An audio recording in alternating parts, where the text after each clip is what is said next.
Les résultats des élections européennes provoquent donc un séisme politique chez nous, en France. Le Rassemblement national est arrivé en tête. Emmanuel Macron dissout l'Assemblée nationale. La dernière fois, c'était il y a 27 ans, en 1997. Cette annonce a surpris tout le monde, comme nous le montre encore ce matin à 7, Pauline Lefrançois et Manon Scarcello. Il ne s'y attendait pas. Alors autour du café ce matin, ses collègues tentent de comprendre l'annonce d'Emmanuel Macron. Un pari extrême, mais pas d'autre choix. C'est-à-dire ? Pas d'autre choix. Quand tu as un désaveu à ce point, en étant à la gouvernance, pas d'autre choix. Je ne sais pas si c'est le bon choix, mais c'est son choix. C'est un risque. C'est un risque. D'ailleurs, tous les journaux le disent.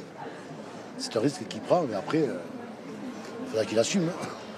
Ce choix est inattendu, mais respecté. Chaque fois entre deux chaises, oui, non, mais là maintenant, il faut prendre une décision. Et je trouve que c'est bien, c'est courageux. Il faudra donc retourner voter dans 3 semaines. Sur le marché, beaucoup de questions se posent. Oui, pour moi, c'est une surprise, c'est très rapide. Ce retour aux urnes n'est-il pas trop hâtif ? Ça paraît rapide parce que je me demande si les formations politiques vont avoir le temps de s'organiser. On ne peut pas décider comme ça, je pense même 2 ans non plus. Le temps est court, mais pour ces habitants de Sète, l'enjeu est important. C'est ce qu'il veut, on ira.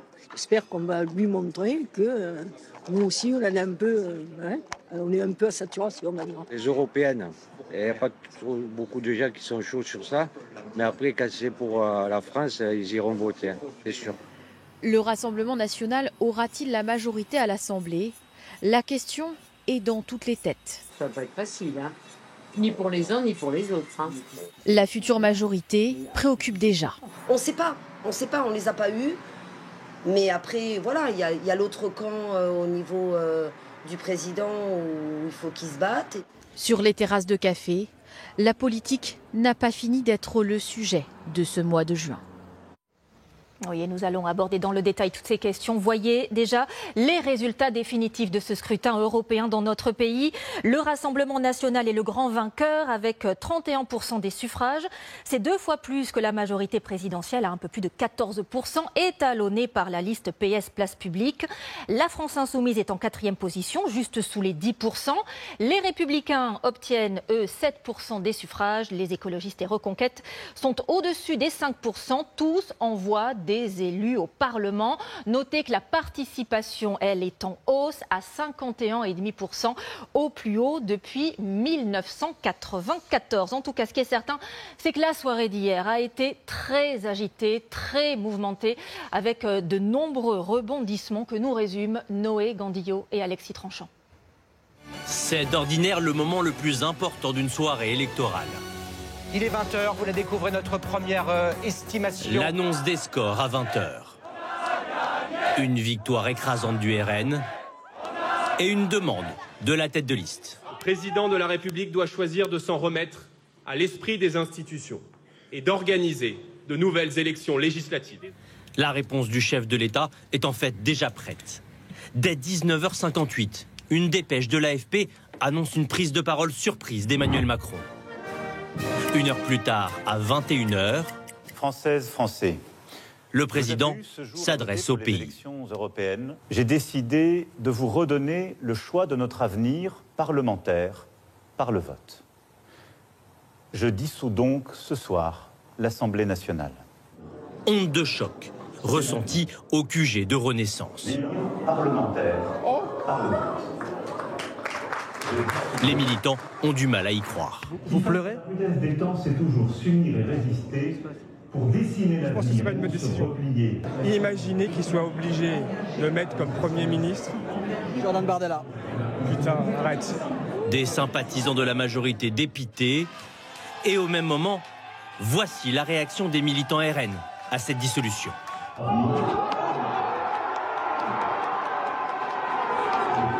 À 21h17, Marine Le Pen affiche sa détermination. Nous sommes prêts à exercer le pouvoir si les Français nous font confiance lors de ces futures élections législatives. Nous sommes prêts à redresser le pays prêts à défendre les intérêts des Français. À gauche, les militants sont sonnés, mais prêts à repartir au combat. On est fatigué de la campagne, mais la fatigue, c'est que de façade. Parce que l'annonce, ça m'a remonté à bloc. En tout cas, il faut continuer, ça c'est sûr. L'union, c'est la question que se posaient tous les partis de gauche hier soir. Nous avons avec nous François Ruffin, s'il vous plaît. François Ruffin de la France Insoumise est d'accord. Il n'y a pas le choix, il faut qu'on arrête les conneries et qu'on soit le plus possible unis. Le socialiste Raphaël Glucksmann aussi, mais sans Jean-Luc Mélenchon. Il me semble que Jean-Luc Mélenchon n'a pas été exactement sur la ligne politique ni sur la manière de faire que nous avons portée pendant cette campagne. Pendant que les oppositions se préparent, l'exécutif travaille dans l'ombre. Il est 22h à l'Elysée quand Emmanuel Macron convoque ses principaux ministres. Aucune image, aucune caméra. Tout l'inverse du Rassemblement national qui, à 22h30, se réunit en bureau exécutif pour définir la stratégie des prochains jours. Les échanges se poursuivront jusque tard dans la nuit. Madame Le Pen, bonsoir. Ah, vous êtes encore là? On vous attendait? Ah bah dis non, heureusement je suis pas parti à 4 heures. C'est tout de même à 2h30 du matin que Jordan Bardella quittera le siège de son parti. Bonne soirée à vous. Ce soir? À quelques kilomètres de la place de la République, des centaines de manifestants se rassemblaient spontanément en présence de figures de la gauche. À Paris, mais aussi à Lille, ils ont crié hier soir leur refus de l'extrême droite.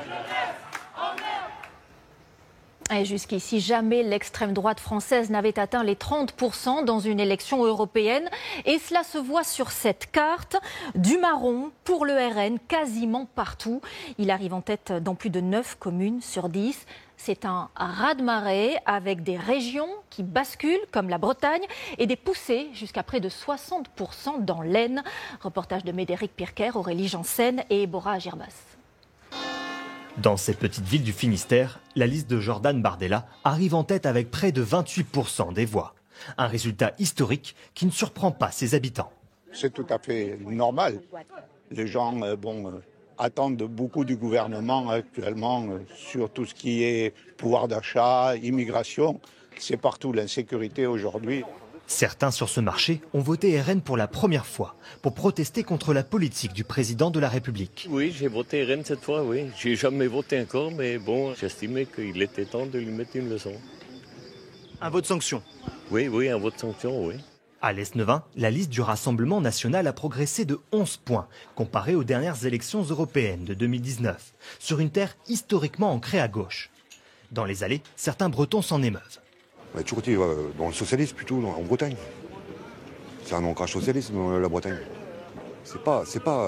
Et centriste aussi depuis le dernier. Ouais, c'est pas... le RN, c'est pas la Bretagne pour moi. Non, ça représente pas la Bretagne. Ah, non, déçu, ouais, complètement déçu. Pour Anne-Claire Lacrépierre, le résultat est aussi la conséquence de l'abstention. 50% à l'Esnevin, 48,5% en France. Moi, j'ai 3 enfants de 20, 24 et 26 ans. Ils sont pas allés voter. Et je déplore, et ils ont pas bougé de chez eux. Quittons la Bretagne, direction les Hauts-de-France, où le RN, déjà bien implanté, s'est renforcé. Le gouvernement récolte ce qu'ils ont semé pendant 10 ans. Et les gens, ils en ont vraiment marre. Nous, en campagne, en rural, on souffre quand même. Regardez, il n'y a qu'à voir ici, il n'y a plus de commerce. Un mécontentement qui s'illustre dans les urnes de la ville de Guise. Ici, le RN a progressé de plus de 12 points comparé à 2019. La plupart des habitants rencontrés ce matin n'ont qu'un seul mot à la bouche. On veut du changement. On veut que ça change aussi, on en a marre. Parce que moi, je suis à la retraite, j'ai qu'une petite retraite. Et c'est dur à joindre les deux bouts, quoi. L'abstention à Guise est aussi élevée. Seulement un électeur sur 2 s'est déplacé pour voter ce dimanche. Et vos journaux, bien sûr, sont nombreux à faire leur une sur cette actualité avec ces mots qui reviennent le plus. C'est un coup de tonnerre, un pari risqué, un choix grave et historique, un coup de poker. Que va-t-il se passer alors maintenant? Quels scénarios sont possibles? Jordan Bardella peut-il devenir le prochain Premier ministre, comme le souhaite le Rassemblement national? On fait le point avec Lucas Zajdela et Thomas Leroy. Impossible d'y échapper, même en plein hommage aux martyrs du 9 juin 1944 à Tulle. Emmanuel Macron est interpellé sur son annonce de la dissolution. Et je me permets de vous féliciter pour ce que vous avez dit. J'ai confiance en le peuple. Oui. Un président confiant, mais de nombreuses questions en suspens ce matin. Y aura-t-il un nouveau Premier ministre? En théorie, le président en décide seul. Mais dans la pratique, il doit tenir compte de la majorité à l'Assemblée nationale pour nommer le chef du gouvernement. Il peut être le leader du parti arrivé en tête, comme Lionel Jospin en 1997, mais pas forcément. En 1993, Jacques Chirac avait laissé la place à Édouard Balladur. En cas de victoire, le Rassemblement national confirme ce matin que Jordan Bardella s'installera bien à Matignon. Il est le Premier ministre annoncé et on s'y tiendra. Tout dépend donc de la future composition de l'Assemblée. Avec quelle majorité? Dans l'hémicycle, le camp présidentiel avait une majorité relative, 250 députés. Pour obtenir la majorité absolue, il faut atteindre le seuil de 289 sièges. Et pour y arriver, il faut souvent une coalition. Le Rassemblement national aura-t-il des alliés? La majorité présidentielle peut-elle s'élargir? À droite ou à gauche? Et la gauche, justement, repartira-t-elle unie? Autant d'inconnus pour Emmanuel Macron. Il parie sur le fait qu'il va beaucoup s'engager dans la campagne, il va être en première ligne en permanence. Il essaie de piéger ses adversaires à gauche et à droite. Et peut-être se piégera-t-il lui-même à l'arrivée, et ça on le saura dans un peu plus de 3 semaines. En attendant l'élection, quel avenir pour les textes de loi?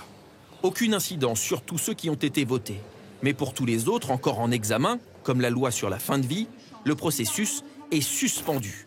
Les mandats des députés prennent fin immédiatement. Ils perdent l'accès aux moyens de l'Assemblée, téléphone, transport, et leurs collaborateurs doivent partir au plus tard le 17 juin. Autre sujet brûlant pour le prochain gouvernement, quel qu'il soit, les JO de Paris. La cérémonie d'ouverture se tiendra moins de 3 semaines après les élections. Aucune inquiétude pour le président du CIO. Il assure ce matin que la situation politique en France n'aura aucun impact sur les Jeux. Et on l'a compris, c'est une campagne express qui commence maintenant puisque ces élections législatives surprises se tiendront les 30 juin et 7 juillet prochains. C'est dans 20 jours seulement. Alors voyons comment tout cela va se mettre en place. Quelle date limite pour les dépôts de candidature, pour s'inscrire sur les listes électorales et pour éventuellement demander une procuration vu que le second tour tombera pendant les vacances. Florence de Juvigny et Julien Clouzot. À voter. Et revotera dans 20 jours. Un délai aussi serré, c'est une première.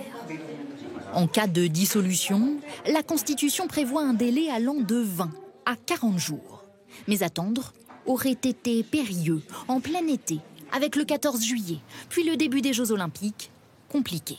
Le second tour tombera malgré tout le premier week-end des vacances scolaires. Peu importe, je serai au bureau de vote, mon mari aussi, mon fils aussi, on ira voter évidemment. On devait partir dans notre résidence de secondaire en Gironde et ma foi, on va reporter pour pouvoir participer aux élections. Chamboulement pour les citoyens et branle-bas de combat au gouvernement. Dès hier soir, il a fallu signer le décret de convocation des élections.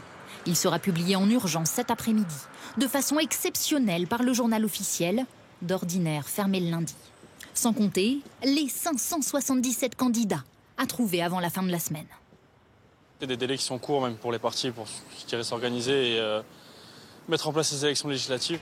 Le code électoral demande normalement plus d'anticipation. Les déclarations de candidature doivent être déposées le 4e vendredi précédant le jour du scrutin. Traduction, les candidats auraient dû déposer leur liste vendredi dernier. On a déjà eu un cas dans la jurisprudence en 81 et on a eu des requérants qui sont allés devant le Conseil constitutionnel pour contester ce délai et le Conseil constitutionnel a répondu que la Constitution prime. Donc en réalité, c'est le délai prévu par le président de la République qui primera.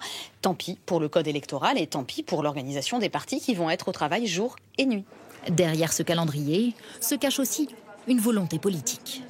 On est autour de ce qu'on peut appeler un discours politique de l'urgence et donc peut-être du chaos, en quelque sorte. L'idée, c'est de passionner beaucoup quand on est dans une élection aussi courte et c'est là-dessus que vont se jouer les élections. Plus de 49 millions d'électeurs de nouveau appelés aux urnes. Donc on donnera des procurations ? Vous pouvez dès maintenant entamer les démarches en ligne avec votre numéro d'électeur et celui de votre mandataire.